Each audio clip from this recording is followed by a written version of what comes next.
Good afternoon, and welcome to another episode of the Book of Nook Show. My name is Kyle Colley, and this is a special episode of Creators Talk Podcast, a podcast about bookish conversations with your favorite bookish content creators. This episode is brought to you by Bookem, the book community's new and best way to host dynamic online book clubs. Download the app and start your book club today at www.bookemapp.com. Make sure to like, comment, and subscribe to our channel. My guest today is the informative Clare Mulroy. Clare is the books reporter for the USA Today, covering topics such as the new Hunger Games release, relationships between book influencers, publishers that are changing book marketing, and books that are as chaotic as the White Lotus series. She is a writer, a journalist, a book enthusiast, a speculative fiction fan, and she grew up on Cape Cod. Clare, welcome to the Creators Talk podcast.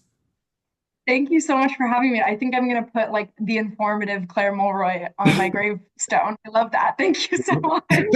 As you should. Like I said, I always enjoy your writing, and one of the ones I actually wanted to start with was a little bit about the midnight release of the Hunger Games series. Like, can you talk a little bit about that experience and being around people and just the reemergence of that fan base? In midnight release party that I've covered since taking over as a full-time books reporter here. And the first one was Onyx Storm, and this one, the Hunger Games. I mean, I was such a Hunger Games kid. I was, playing it in my backyard, probably a little bit more than I should have. I was like lining up, ready to get the next book every time it came out. So it was really special to like kind of have been a part of that fandom and then like go back and be in that space with all of that excitement and get to see so many people my age who are just as excited for Sunrise on the Reaping as they were for the books when they first came out. And I mean, the energy was just so electric there. And I had spent the entire week writing this big culture piece on, what the lasting impact of the Hunger Games and the legacy that Suzanne Collins has led. So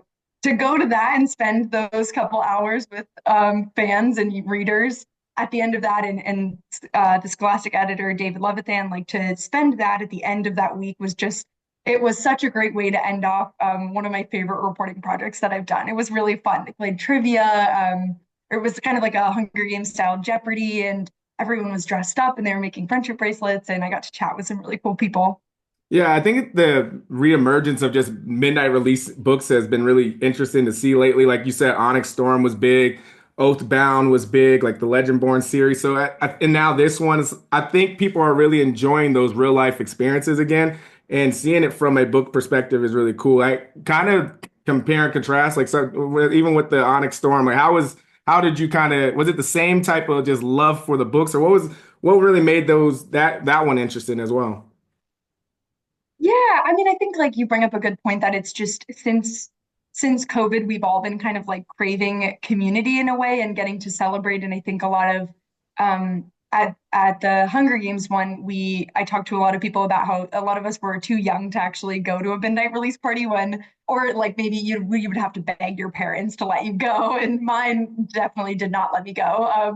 So to be an adult and now get to do these, I think our generation is just really leaning into doing those midnight releases or doing even like book launch events in general. I remember going to Sally Rooney's like launch premiere party for Intermezzo, and it really was like they had almost like kind of a red carpet there. And I was like, these launch events are huge now. And the Onyx Storm one was fun too. It was there were definitely like there were so many people, and the fans were so excited to just line up. It was really great to see everybody kind of opening their copies the second they got them, and similar with the kind of cosplay and the costumes, it was really fun to see everybody go all in.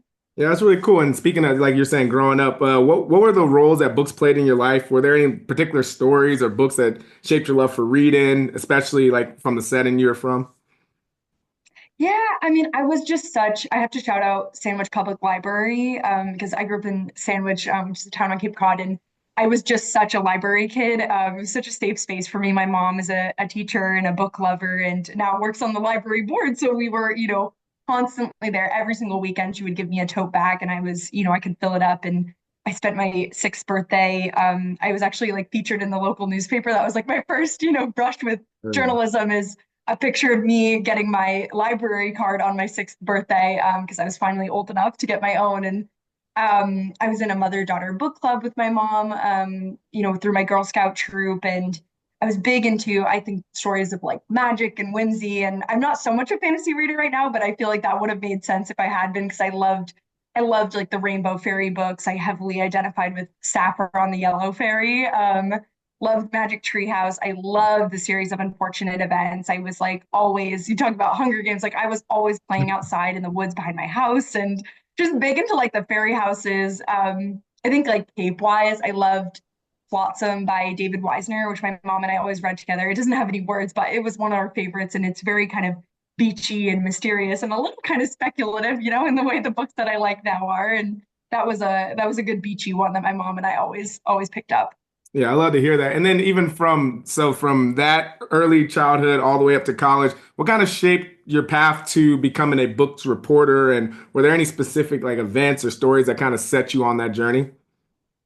Yeah, totally. I mean, I went to school at American University in Washington, D.C., and it's very like political journalism heavy there, but I mean, I always knew that I wanted to do arts and culture journalism. I went to a journalism conference when I was in high school and came across like the National Geographic issue called Gender Revolution, I think, from maybe like 2016 or so, and that really made me fall in love with human interest reporting. And I'm such a nerd for like a feature or any kind of long form culture journalism. And I did a lot of different things in college, mostly hard news, because I was toward the end of college, I was the editor in chief of our student paper. And that had me doing a lot of breaking news, a lot of investigations, things like that. But I did at the same time intern with this organization called Day 8 Arts. And they were one of like the few champions of young people in arts journalism in DC. And it was so formative and wonderful to get to write about arts and culture and also get paid for it. Like as an Yep. intern, I think that's huge to get validated like in that way for your work.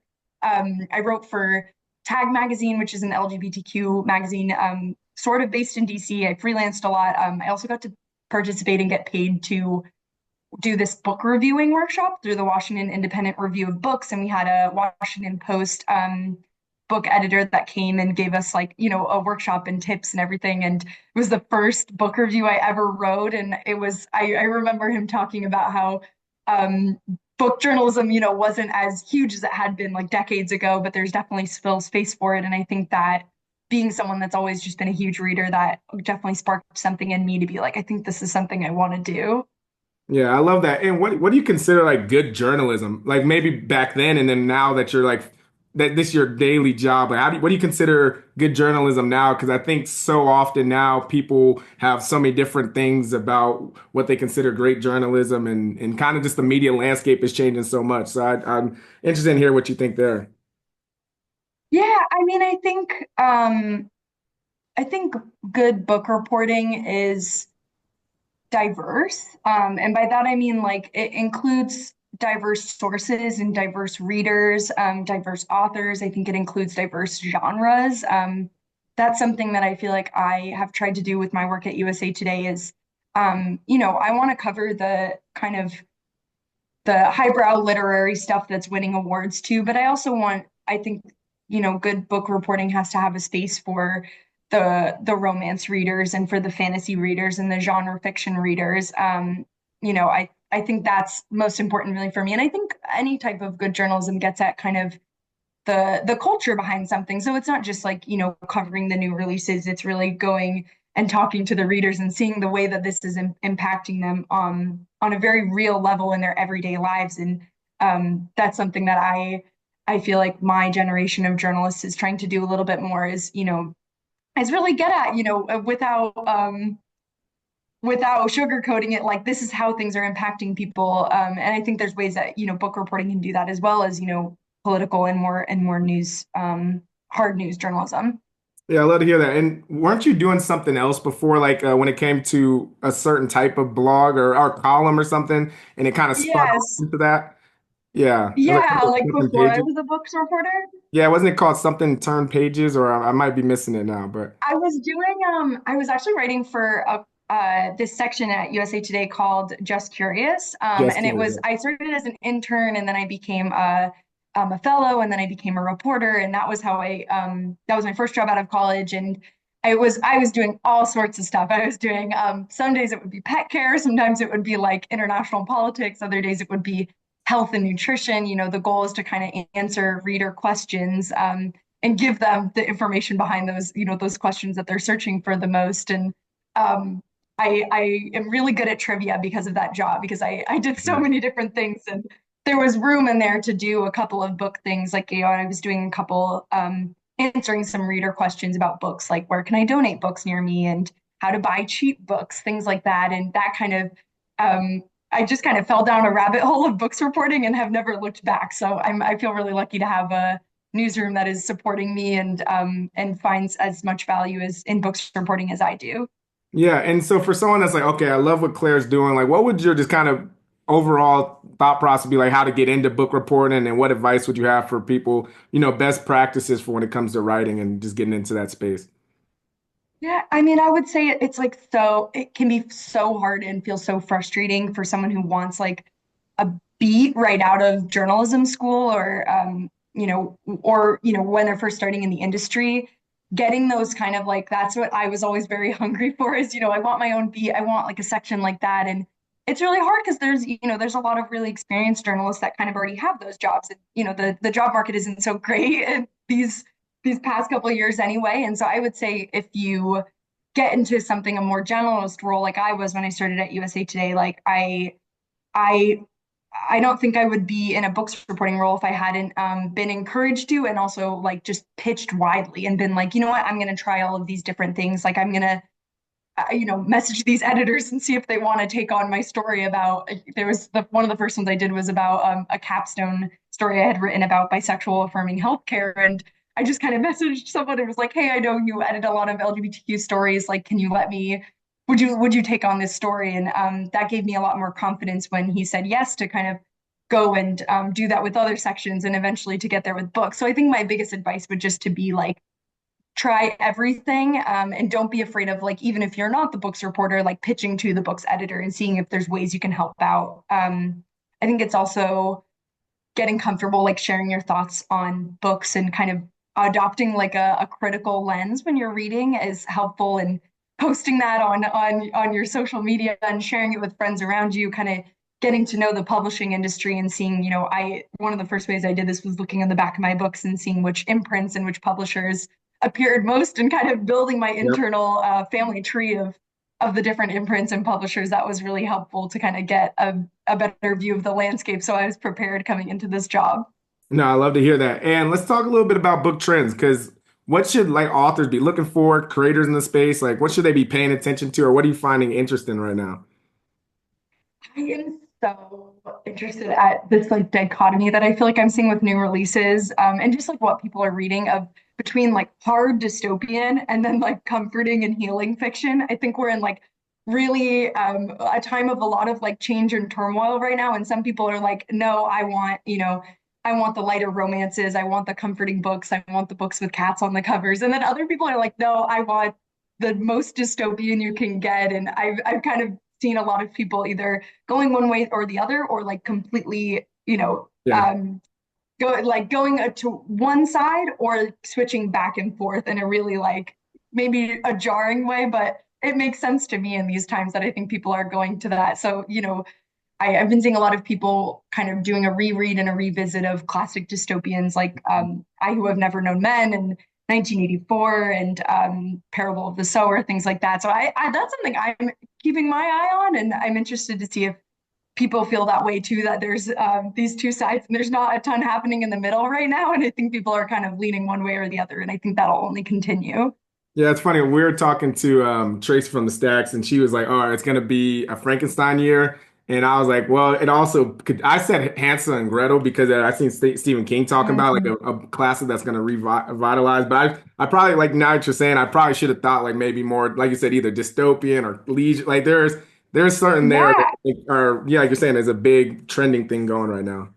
yeah, it'll be that's definitely something that's been on my mind a lot lately, is the dystopian, like heavy on the dystopian, but I've also seen like the flip side of it, of people being like, no, that's not what I want at all. Really. And then other things like when it comes to like seeing genre blending, you have like things like I'm thinking about like maybe even a romantasy has kind of blown up over the last couple of years. Well, what's your take on how genres are blending and evolving in that way?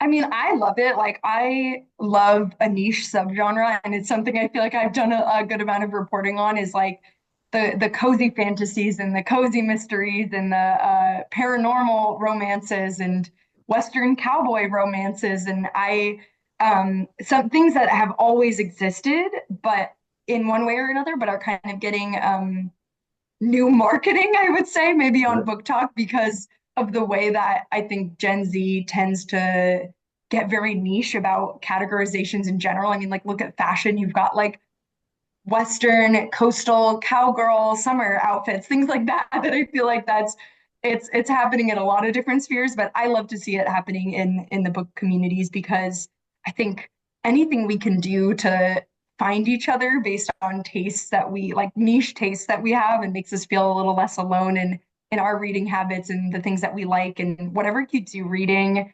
I think knowing your taste is so powerful. So if you're like, yes, like cowboy romances is helping me narrow down like what's going to be a five-star book for me and what's going to keep me reading and going back, like I'm all for it. Yeah, and to that, I was listening to a podcast, and to that kind of a niche point, like we are moving towards very much more like I'd say tribal in the sense of like, hey, because Mm. there's this stat that I was talking about, like maybe like 47% of Gen Z basically have of someone that they follow on the internet that none of their friends follow that are, but they're like they believe is like this person, right? So I just think right now we have so many things that you might there's something that happens on this part corner of the internet that you don't even know about, and then you get involved in it later. Like I just think there's so many opportunities for like when you're talking about these genre blendings and conversations that are now taking form because of all these niche pockets that we have on the internet.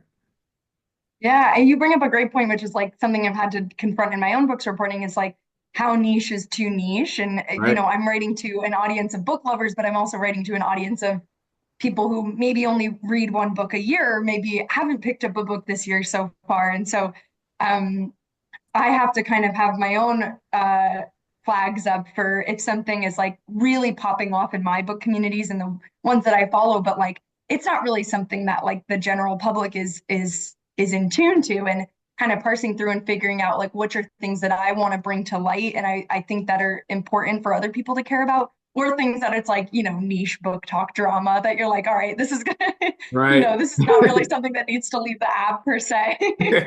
No, that's a great point. There's been a lot of that. What is some things that kind of frustrate you, like when it comes to like the way books are discussed in media, and how have you been able to through your writing been able to amplify some of those things?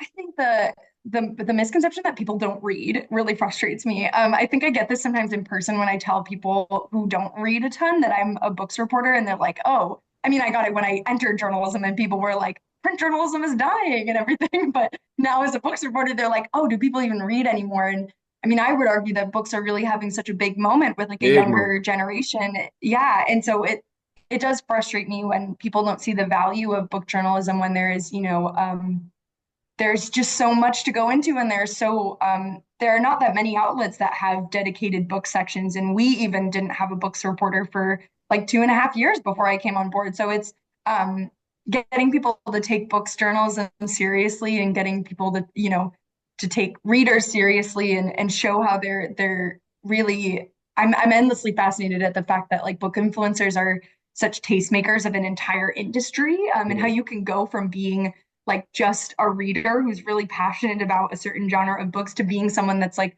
going to something like Shelves in the City or is sitting in with publishers and marketing meetings and like or is a marketer themselves and Right. there's this big shift in this industry and this business that I don't think a lot of people who aren't regularly in book communities realize, and it's I would love for them to know more about it because it's really fascinating to me and I think it is to other people as well. No, that's a great point because in the beginning you kind of had well once social media kind of took off, you had the booktubers were huge. Then you had bookstagrammers that kind of paved their way. And then when you're talking about that renaissance and that boom, it really came from like when you had TikTokers that were taking over the platform, and then now you have billions of views coming from just book talk alone, and you have authors who might have not even been known become bestsellers overnight. And a lot of people that have, for so long, kind of to your point, in person, we're like, oh, people still read books. It's like, well, now the next year, like the next generations of books are going to be taken care of because you have a huge Gen Z population that loves going to the stores and all the things that we're talking about when it comes to midnight releases and everything. Yeah, and the most interesting thing like to go, especially when I go back home and like see people from my hometown or friends from high school that like aren't, they're not like as in tune to like online books community as me, and to see like people who maybe hadn't read a book in like 5 years, like pick up a romantasy series that is like popping off on Book Talk, and to be like, you know what, like if the, like whatever is getting people reading and getting people excited, that is so amazing to me. And I think the fact that like we like social media is able to do that, like people don't realize that there are people that are picking up books that haven't picked up books in so long, and it makes me so happy, but also makes me frustrated when people don't realize like what an impact that makes on those like indie authors and on those smaller authors, and what a life-changing impact like Book Talk has made on a lot of people. Yeah, and even to that, because you're talking about kind of some stuff being too niche. Like, what's like a book world story that you'd love to cover but haven't had the chance to? Because I think about something like even like you mentioned earlier, like a Shelves in the City, where it is a major moment for creators to have Yeah. that to be presented in that way, and the amount of creators that got a chance to go on a brand trip. I'm curious to how, like, even though it's very niche to the community, I think it's big for books. So I'm just interested in how you kind of have to Yeah. decipher those things. That is like the big debate, and internally and externally, is what is too niche to cover. And it's something that I'm constantly like changing my mind about and changing my standard about. And I think that's the big learning curve, but it's been really great. I think I love any kind of like immersion journalism, so I would love to do something and like go to like a conference or a literary festival like that. I'm hoping to get to do one of those this year. I think also like because my big love in journalism is like features. There's just so many authors that I want to interview and like step into their world for a little bit. And I have, when I started in this role, my editor had me come up with like a bucket list of authors I really wanted to chat with, and I've been so lucky to check some of those off. But so I have so many that I would love to talk to, and so many bucket list authors that I'm hoping to talk to next year. And I am hoping that people are ready to hear those too, and read long form feature articles, which are something that I love to read. But we're constantly in a battle with short form video content of getting people off platform and getting people to read longer content. Yeah, I'm also curious because you have a background in like SEO and all that too. Like when it comes Mm. to thinking about some of those kind of book, writing about a couple stories, you might see, high volume, high search volume, but not enough Yeah. articles about. I'm curious how you think about that when it comes to like also thinking about what to write for any coming up piece. Yeah, I think one thing that I didn't realize how important it was, and realize now, is kind of like evergreen stories and service journalism. And by that I mean those stories like where to donate books near me, and how to buy cheap books, and how to start a book club and things like that. That's how I got into books journalism. And now that I'm doing some of the more niche stuff and I'm doing a lot of the new releases, it's always like imperative to keep in mind that those stories are still so important because it's what people are searching for. And I'm not doing my job as a journalist if I'm not giving people, information that they need to be better readers and to live better lives and live more efficient lives. And um, so I think my background in SEO is helping me a lot with this books reporting gig. And it's something that I definitely don't feel like I learned a ton about in journalism school, but am very grateful to my previous bosses for giving me showing me the ropes on SEO and how that is impacting journalism today. Yeah, so when I was in college, I took a couple journalism classes too, and I did mostly sports journalism, but like when you do sports journalism, you're kind of like writing the story as it's taking place. Because like for example, I'll give Yes. like the when the I was it was an Atlanta Falcons game versus New England in the Super Bowl, and I had to write a report on it. So I'm writing, okay, Tom Brady's gonna finally lose the Super Bowl. He's down 3-28, and then like midway through, it's like, oh, it's getting close. And then he wins the Super Bowl, and then it's like, okay, I have to rewrite this whole article. So I'm kind of curious about how you think about like when it comes to writing. Do you feel like sometimes you have to be more proactive or reactive to stories, or especially in the book world when things are kind of emerging? Like, how long do you think like, okay, we need to jump on this before it's like, let me see how this all plays out? It's a mix, and it's something that like as journalism trends more toward like trending news, I think everybody's trying to like figure out the balance between that. I think like good journalists have to be chasing the stories that aren't stories yet, because that is, Yeah. that is our job, is, to bring light to the stories that are not viral on TikTok already. So it's definitely a mix of that. I think also with getting access, like the literally the best part of this job is the fact that I get so many advanced copies, and I think you have to, like, there's something inherently proactive about that, because it's kind of a tastemaker's job, right? Like you have to, we're showing what we're excited about months in advance. So I think it's a mix, I would say. Okay. Yeah, yeah. And then let's go a little bit into your writing. Like, what articles do you have the most fun writing? Like any like styles wise, like what do you enjoy most like writing? Oh, definitely like feature articles. I just love, I am such a yapper, so I love talking to people. And I'm sure you could tell from this. And anytime I get to do an interview and like really sit with someone for a good chunk of time, and then, then I love to be a little bit introverted and like kind of hole up in my office or in a coffee shop and, go through that and see how I can like bring that world to the readers and put that on paper. And I'm a creative writer, like outside of journalism too. So I love to see the ways that I can kind of like flex my writing muscles and um make it not too flowery that people, are like, please like cut down on the word count here. But like, bringing people in and making it immersive. And I when I covered the national book awards this year, my one of my friends told me that she had never read an event coverage piece that was so prosy, and I Wow. was like, I think I did my job then, and kind of like sticking out and, bringing you into that room and feeling like what it was like to be in that room that I feel like so few people get to actually be in, so few readers get to be in. And yeah, that is those are my favorite things to write. Um I love when I can just be in a cafe and be listening to my jazz. I'm like big on Mhm. Charlie Brown soundtracks, and Awesome. Vince Guaraldi and Dave Brubeck is like my, I There's have to so like good. Pavlov my brain and listen to jazz while I write, which is my kind of secret weapon. But I like those days where it's a little bit slower and I get to like really just immerse myself in a story for the whole day and turn something out at the end of the day and feel really proud of it. Yeah. So how do you develop your voice as a writer, and what do you consider like good voice when you're writing? Um, I think the key to good voice is like not too much of it, like the perfect amount. I think Yeah. like I when I was in high school, like I read back like my college application essay and like the things I would write in high school, and I'm like, oh my God, girl, like the metaphor, like too much, like, And then I got to journalism school, and it was like you really get down to the basics of like you can't really insert any voice here. It's like really just you have to just straight news. You got to write what's Yeah. happening, and there's no real wiggle room for that.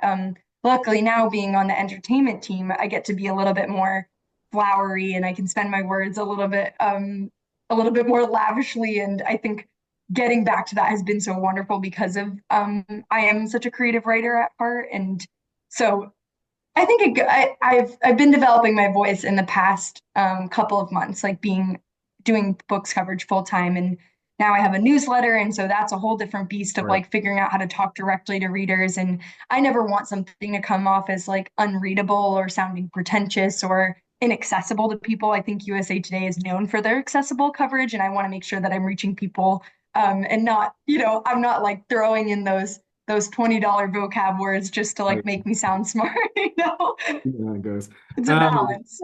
yeah. So, talk to us a little bit about your writing process. Like, how do you kind of get going, and what does a perfect day look like for you when you are writing? I think a perfect day, honestly, like is maybe this is a cop out answer, but like it's a mix of reading and writing. Like I love when Okay. I get, sometimes I spend so much time writing about the books that I like forget to actually read them too. So it's nice when I have like the morning to kind of just like sit and read and get through some new releases, or, and then I can focus in my free time on some of the backlist stuff. And then I am a big coffee shop writer, so it's, I love, a perfect day for me would probably be going to the coffee shop in my neighborhood and getting my oat milk latte and putting my jazz music on to, trick my brain into focus mode. And then, you've got the boring stuff of like transcribing interviews and getting all the quotes and making sure everything is accurate and doing all the fact checking and that stuff. But then I like when I get to just kind of be left alone a little bit, which is rare in journalism, just to, get a couple hours just to myself to, listen to that Charlie Brown music on repeat, Yeah. and write. Yeah. That's good to hear. And then when it comes to you were talking about your writing, like or reading as well, how Yeah. has your writing shaped your worldview and how you read books too? Um, I think like I'm a prose nerd for sure. So like Okay. I love like word and sentence structure is so key to me, and I love books that are really beautiful in that way.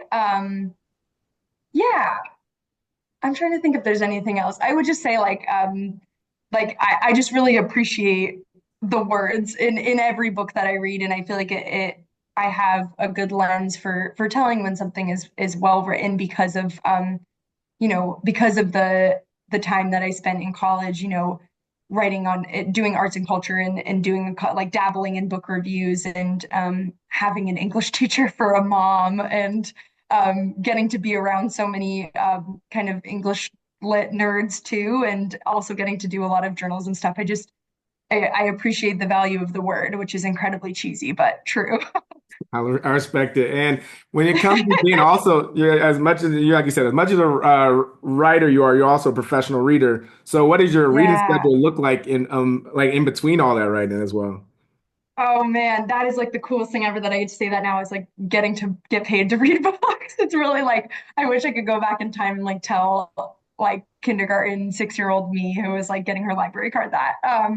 I think it's made me become a multi-platform reader for sure. I before I was like truly just a physical reader, and now because I have to be reading so much all the time, I'm the only books reporter here at USA Today. So all of that new release coverage is really just me, and it's that's having a couple of reading blocks lined up throughout the week. I try to get a couple, and then I try to, as much as I can, have Fridays be like a full day of reading for me if it works out, which it often does not, but that is the dream.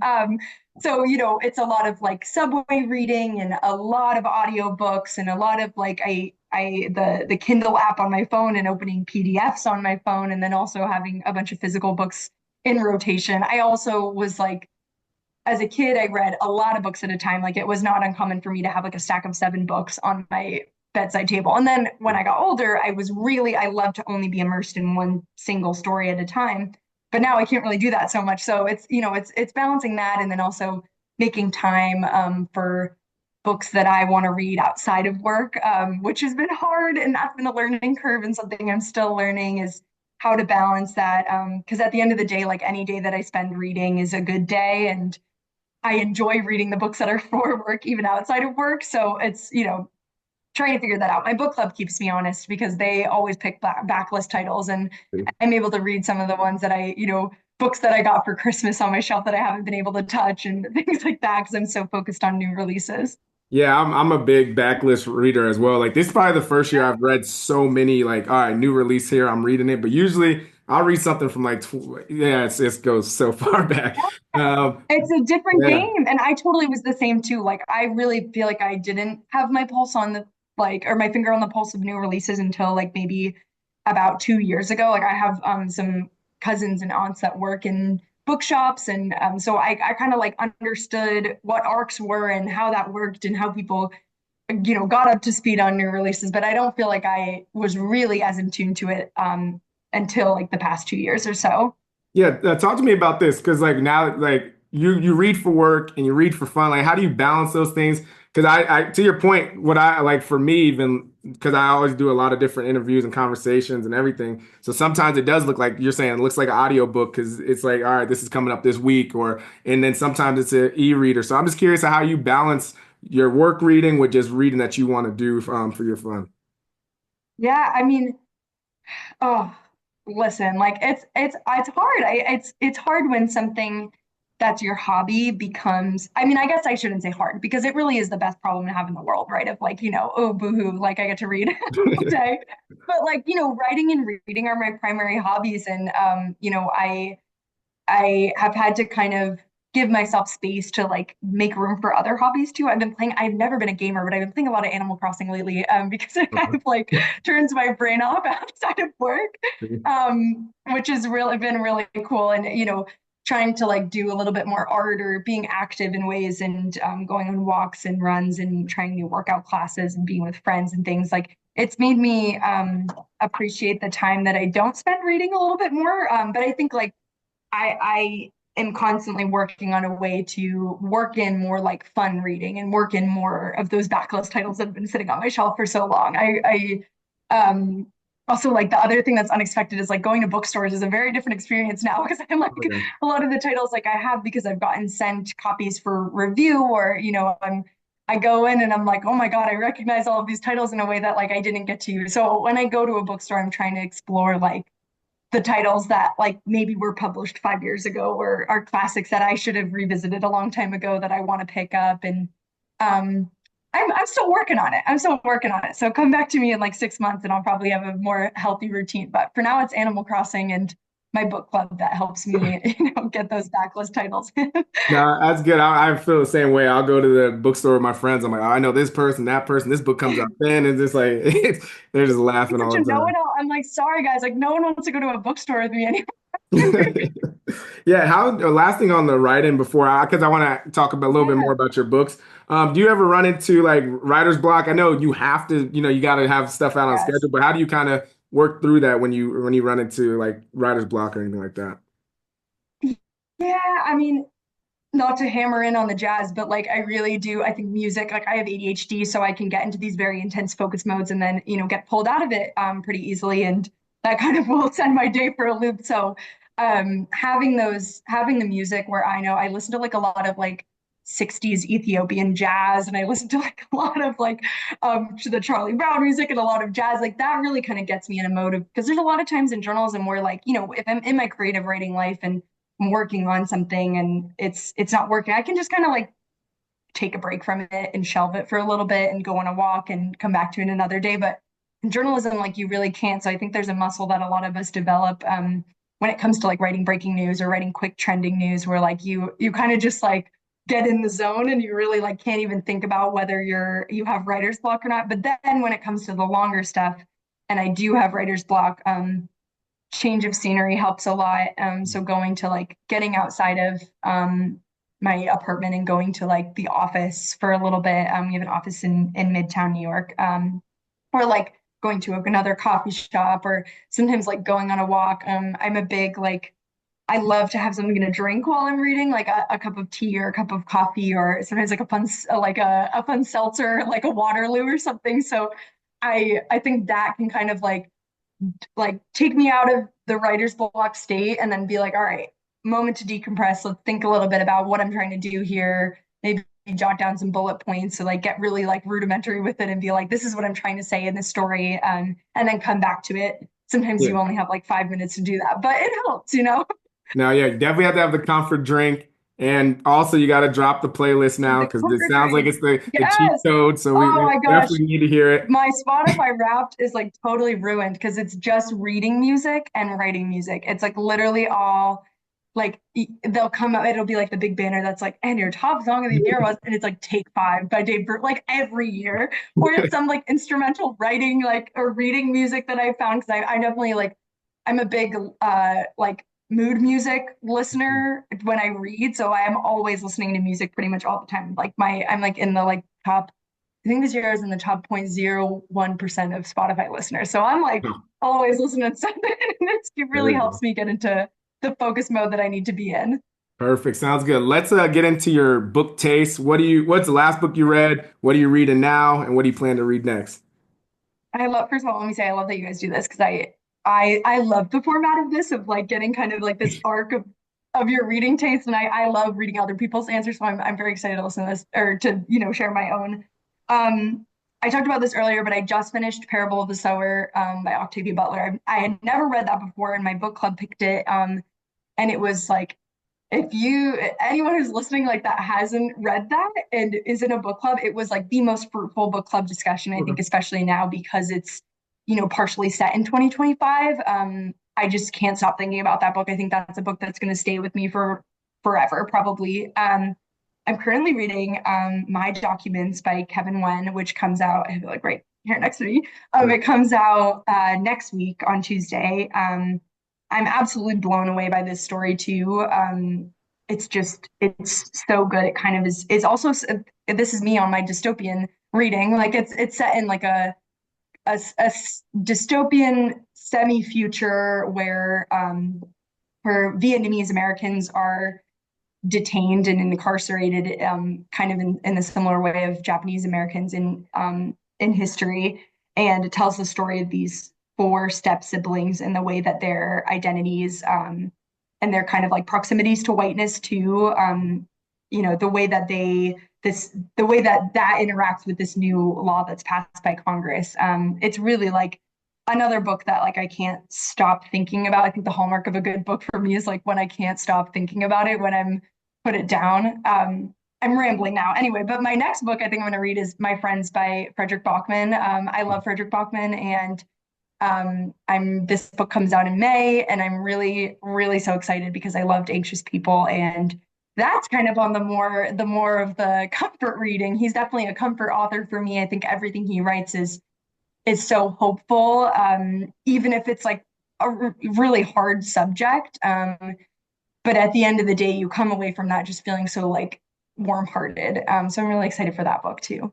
Love to hear it. Let's get into some rapid fire book questions. So, first one is, Oh, yeah, if you could only recommend a Cape Cod related book, which one would you pick, or a book that feels like Cape Cod, I should say?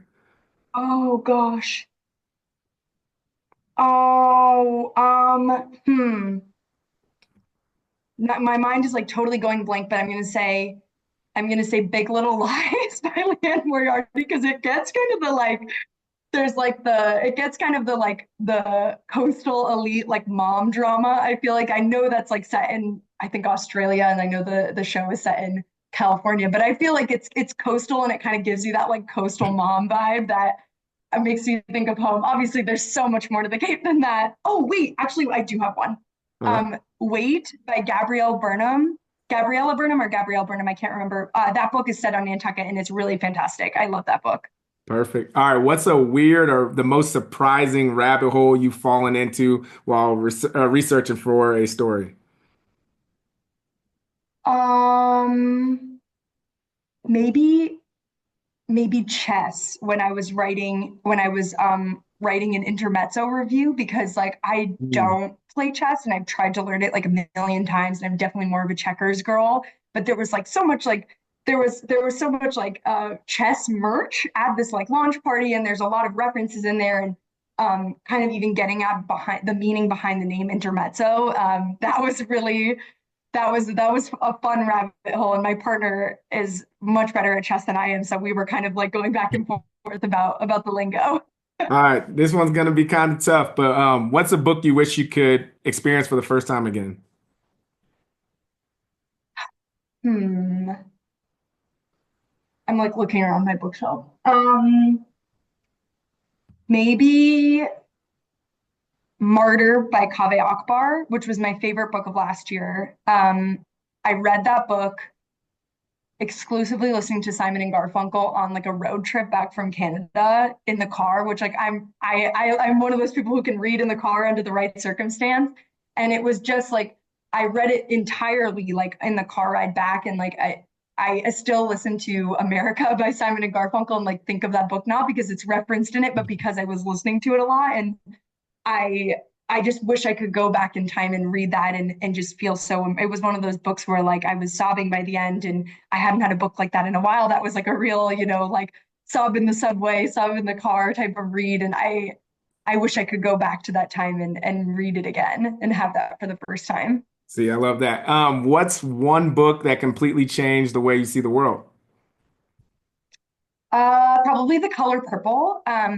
I didn't grow up super religious, but like definitely grew up in a religious town. And there's one section in The Color Purple I read in high school that talks about the way the main character thinks about God, and is kind of like deconstructing the way that she thinks about God, and that kind of set me on my own like religious deconstructive journey. And I'm very agnostic now and not really religious, but it was when you grow up in these environments where it's like you're kind of taught to not question the things, religious attitudes or the things around you, and then to read something that kind of like changes that and is like, oh, I can actually like kind of think for myself and kind of come to my own conclusions. That was really like that changed a lot for me, and I think about that book and the way that that impacted me in high school a lot. And I'm just so grateful for for my wonderful English teacher for having us read that book.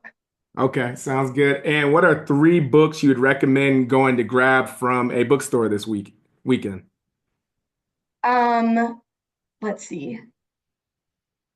The Dream Hotel, which is a new dystopian that just came out. This is a Love Story by Jessica Sofer, which I wrote a review on, and also another book I can't stop thinking about. Um, and Stop Me if you've heard this one by Kristen Arnett, which is hilarious and about a clown and a magician who fall in love, not fall in love. They get upset. One of them gets obsessed with the other, and it's hilarious and it's dry and it's big-hearted and funny, and I just really love that book. So those are three new releases that I would recommend checking out. Sounds good. We will make sure to put all those in the description. The way we end this podcast is a two-sided question, but you can answer it however you want. The first side is, what would you like to see more of in the book world? I think a little bit more grace for people. I feel like I see a lot of like one-upsmanship these days about like how much people read or how often they read. And I think it's always good to get a little perspective and realize that most people do not read that much, and letting people read what they want to read and however much they read, like if as long as we're reading, that's a win for me. And I think it's a little less of that competition is always a good thing. Yep, I understand that. And what would you like to see less of in the book world? Oh, maybe I answered it wrong. I think that's what I would want to see less of is like the Okay. one-upsmanship.